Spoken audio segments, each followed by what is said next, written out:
आणि हे दोन कुत्रे आमच्या शेजारी गुळवेले खालीपर्यंत आग्यामुळे पहिल्या बॉलला 9 रन काढले. नमस्कार मित्रांनो, आपले पुन्हा स्वागत आहे एका नवीन ब्लॉग मध्ये.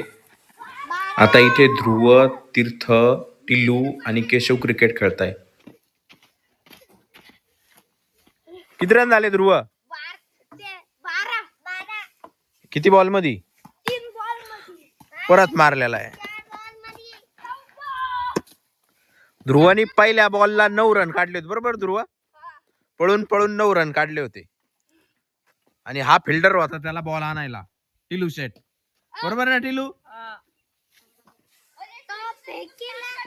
आणि आता श्रीयांना मध्ये मध्ये करतोय, त्याला खेळून नाही देते. चालू आहे असं. इथं ध्रुवन ते अजूनही क्रिकेट खेळताय. केशव किधर गया? नाही खेळ रहा है. तो बकऱ्या बांधतोय आता आणि हे दोघच क्रिकेट खेळताय. आणि इथं रुचीचा काय चालू आहे? काय बनवते रुची तू? चिपचॉप काहीतरी आहे हे बनवती. आणि विशेष म्हणजे तिच्या मनाने बनवती. ती मोबाईल मधून युट्यूबला लावलेले आहे तिने व्हिडिओ, आणि त्याच्यावर ते ट्युटोरियल बघून हे असं बनवायचंय तिला, आणि युट्यूब मध्ये बघून करती. ध्रुवला येतं ते, पण रुची स्वतः शिकती करायला, बरोबर रुची?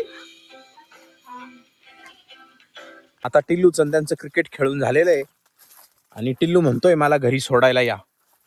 त्याच्यामुळं आता मी टिल्लूला घरी सोडायला आलेलो आहे. आणि ॲज युजल आमचं कुत्रं माझ्या सोबत येतं, चाललेलं आहे पुढं ते. हा ध्रुव आणि हा टिल्लू पळू राहिले आता. आणि डाळिंब तानावर होते, यांना पाणी सोडलेलं आहे. आता हे फुलामध्ये लागलेले, आता यांना. आणि टिल्लून ते काय करता ना, याच्यासाठी मधमाशाही आणता बरं का. मग जेणेकरून की फळं मोठाले होता, साईज पण मोठी होती फळांची. कारण त्या माशा वेगळ्या असतात. म्हणजे जे आपलं नॉर्मल मोळ असतं ना, जे आपलं नॉर्मल मोळ असतं ना, त्यांनी थोडे छोटी साईज असती. पण जे आग्या मोळ असतं, जे खूप चावल्यानंतर खूप जो त्रास होतो, माशा चावल्यानंतर खूप त्रास होतो ना, ते मोळ आणता हे. आणि त्याच्यामुळं डाळिंबाची साईज मोठी होते. हा बोला.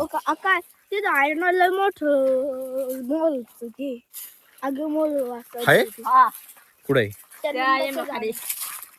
आग्या मोळ आहे? कुठे? वर. चला, टिल्लू म्हणतोय तिथं आग्या मोळाची पुडी आपण बघू एक. आणि आता हे तुम्हाला दिसत असतील कदाचित, हे इथं आहे. हे जे दिसतंय हे बघा, हे काळं काळं, हे आहे आग्या मोळ. हे यांनी आणलेलं नाहीये, म्हणजे हे नैसर्गिकच बसलेलं आहे इथं, पण खतरनाक मोठं आहे ते. आता इथे माझा थोडा कॅमेरा अँगल चुकतोय. हे बघा, हे आहे आग्या मोळ. किती मोठं आहे बघा. त्याची इकडे पहा, इकडं साईडला मोळ.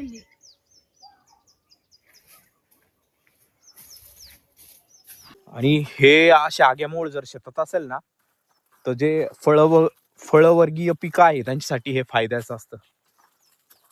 फळाची साईज नॅचरली मोठी होते. हे बघा, छोटे छोटे डाळिंब पण लागलेले, आणि काही फुलं पण आहे. रुची आली, आणि रुची पण आली आमच्या मागे. आता काय आलं रुची? फोन बनवलं का ते? बर. आणि हा बघा, आता हा जो लिंबावरून वेल जो दिसतोय ना, हा आहे गुळवेल, जो खूप औषधी असतो, विशेषतः लिंबाच्या झाडावरचा. हे लिंबाचं झाड आहे, आणि हा इतका मोठा गुळवेल आहे, खालीपर्यंत आहे, पार जमिनीला टेकलेला आहे तो.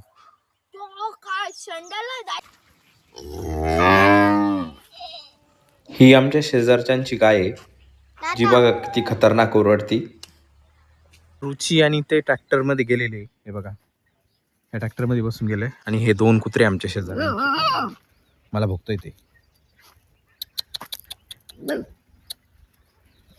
आले माझ्याजवळ. तर हा होता आजचा ब्लॉग. हा ब्लॉग तुम्हाला कसा वाटला हे मला कमेंट्स करून नक्की सांगा. आवडला असेल तर व्हिडिओला लाईक करा, चॅनलला सबस्क्राईब करा. थँक्यू.